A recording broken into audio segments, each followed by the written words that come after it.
Hello everyone కనబడుతున్నాడు కదా వీడే మన గార్గడు. లాస్ట్ వీడియోలో అయితే చెప్పాను కదా మాన్స్టర్ ఫిష్ కూడా తీసుకొచ్చానని. వాడినైతే ఇవాళ రివీల్ చేద్దామని చెప్పి ఫిక్స్ అయిపోయాం అనమాట. వీడే మన కొత్త మాన్స్టర్ ఫిష్ అలిగేటర్ గార్.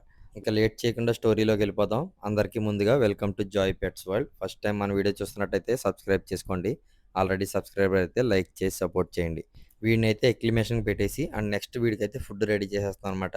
వీడి కోసం స్పెషల్గా ఫీడింగ్ మౌలీ తెప్పించాం. ఎందుకంటే అలిగేటర్ గారికి ఖచ్చితంగా లైవ్ ఫీడే ఉండాలనమాట. అది పిల్లెట్స్ గట్టా తినదు. ఖచ్చితంగా లైవ్ ఫీడ్ అయితే మెయింటైన్ చేయాలి. సో, అందుకని నేను ఒక 10 రోజులకి సరిపడా ఫీడింగ్ మౌలీ అయితే తెప్పించేసాను. ఫీడింగ్ మౌలీ అంటే మౌలీలో చిన్న సైజ్ పిల్లలనమాట. సో, ఈ ప్రాసెస్ అంతా పూర్తవ్వడానికి 10-15 మినిట్స్ అయితే పట్టేసింది. ఈ లోపల అయితే వాటర్ అయితే అక్యుములేట్ అయిపోయిందనమాట. సో, బోత్ వాటర్స్ ఒకటే టెంపరేచర్ అయిపోయినాయి. చూడండి దీన్ని వదలగానే డైరెక్ట్ ఫీడ్ మీదకెళ్తుంది. ఇంక అటు ఇటు కాదు. అంటే ట్రాన్స్‌పోర్ట్ చేసే ముందు 1 డే ముందు ఫుడ్ పెట్టరు. అదే విధంగా వచ్చిన దారిలో 1 డే పూర్తి అయిపోయింది కదా! సో, 2 డేస్ నుంచి దీనికి ఫుడ్ అయితే లేదు.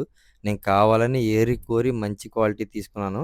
కొంచెం స్పాటెడ్ గారే కావాలని. యాక్చువల్‌గా గోల్డెన్ గార్ అయితే ప్లాన్ చేసాం. కాకపోతే 6,000 పైన పడుతుంది అది రేటు. ఇంక అందుకని చెప్పి మామూలుగా స్పాటెడ్ గారే తీసుకున్నాననమాట. ఇదొచ్చేసి 5 ఇంచ్ సైజ్ అయితే ఉంది. అండ్ దీనికి ఫుడ్‌గా ఒక గప్పీనైతే శాంపిల్ ఏసేసాం. అదే విధంగా మౌలీ కూడా రెడీగా ఉన్నాయి. 4 రోజుల నుంచి ట్యాంక్ ఖాళీగా ఉందని చెప్పి మా తమ్ముడు ఇందులో ఫ్లవర్ హార్న్ ఫ్రైనైతే ఏసాడు. అది చూడండి ఫిల్టర్ పక్క నుంచి ఎలా తొంగి తొంగి చూస్తుందో. ఇప్పుడు దాన్ని తీయకపోతే అదొచ్చి అలిగేటర్ గారిని తుక్కు తుక్కు కింద కొట్టేద్దనమాట. అంతే మరి ఈ వీడియోకి. నెక్స్ట్ వీడియోలో మళ్ళీ కలుద్దాం.